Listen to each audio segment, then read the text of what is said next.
Hello and welcome to Codeforce Chronicle. My name is Shruti. I'm a Salesforce consultant by profession. Coming to today's video, it's a mini project on the sandboxes where you have to develop the sandboxes and you have to uh, get into the picture. And if you have any doubts or queries, you can contact me at shrutinarsi@gmail.com. I repeat, shrutinarsi@gmail.com. I repeat, shrutinarsi@gmail.com. It's rate and at the rate, sorry, it's at the rate, and SHRUTHI and at the rate gmail.com, SHRUTHI sorry, SHRUTHI at the rate gmail.com. So and contact me to the number below if you have any queries. I'm going to start a batch from June 2nd, so if anybody is interested, they can contact me on the same email or the number. Coming to the project today. Today we are going to discuss about build a mock Salesforce app across different environments, understand metadata and data handling between developer edition, sandbox and production. So that means if you have any data or anything relatable, so you can contact the developer edition or sandbox and production. But if you have any licensed version, those will be under sandbox and production can come into picture as a developer edition only for learning basics and other purposes. Let's deep dive into this learning.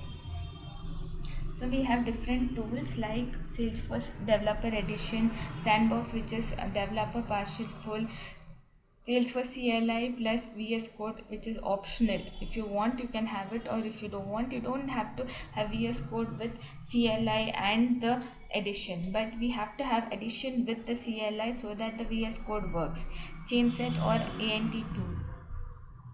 ANT tool comes into picture when we do not have any other chain sets or any other whether if we don't have chain sets or any other tools. So Google Slides or documents can be into picture, or Word document. Screencast tool for demo. So these are the things which you have to prepare for demo, which you can send it to me and I will help you out with the whether the demo is correct or not, or any feedback which you want to give me to give you. I'm ready to give. But the demo should be clear and consistent, and any doubt, any queries, you can drop into the comment section below, or you can contact me directly. Developer edition setup. Create a course task tracker app. Custom fields for course are fields, name, duration, trainer, and create app page plus tab plus list view. You have to create 3 also. Add sample records. Okay, that means dummy data which you have to add. Then in Sandbox, if you have the license and if you are permitted to do it, then use changes to deploy the course object to the sandbox. Okay, then we have validation rule. During duration must be greater than 1. Okay, add sample data in sandbox and test the crude operations. This is when you have a live project. Okay, then UAT simulation. Add new field, course feedback, and create different profiles and assign permissions. Test UI with multiple users. So create multiple users and test the UI. That means you should have a course, you should have a tracker, and you should know what you are tracking. The feedback field should be clear, made mandatory for course feedback, so that you know everything is in line and in context with the assignment which I've given. Simulate production deployment. That means prepare deployment plan. Optional if you use change sets or CLI to move changes. Then document the results in Google Doc and validate final version. So everything should be in Google Doc, and you should send it with the screenshot so that I view and I let you know whether you have done the project correct. Best practices. You should develop it in the sandbox or DevOps. You should use version control for metadata, and you should test thoroughly before you give it into production, and then the sandbox should be refreshed periodically. So these are the things that you have to do. Sandbox is optional, that if you keep it, then you'll know the difference between everything. So if you want to know more about Sandbox, take it in a scratch or from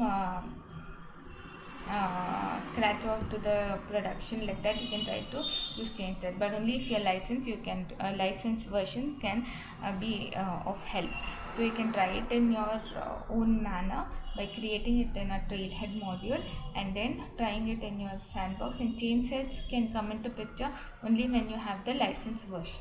So you can ask your friends about this if they are working under Salesforce, and then you can understand the difference between the production and Salesforce org, and then you will get to know why I gave you this project, because the main reason is the change set which we have to learn when we come into the projects. So if you have any doubts, any queries, you can send it to me at shrutinarasi@gmail.com. I repeat, shrutinarasi@gmail.com, shrutinarasi@gmail.com, or you contact me. You can contact me in the number which is given in the description below or in the banner. So now that we are ending this mini project, I want everybody to know that it is easy to learn, but it is difficult to endure it. So we should be prepared for anything. The only version which I see which is a license for admin which you can work on is Professional Edition in your Salesforce metadata lifecycle. So if you have any doubts, any queries, please put it in the comments below. Please like, share, subscribe and comment on my channel. You can also follow me on LinkedIn, and please let me know if there are any changes which I have to make in the videos, or any corrections that I have to make so that I improve on my videos. Any topics that I have to discuss, I can help you with that. So today was a environment aware Salesforce mini project. That means ENVAWARE is the name which I've given for this presentation. Okay, thank you so much. You can drop me a comment that ENVAWARE, a capital after V, is a good video, so that I can get motivated that I have created this video for a good purpose. Thank you so much. Have a great day.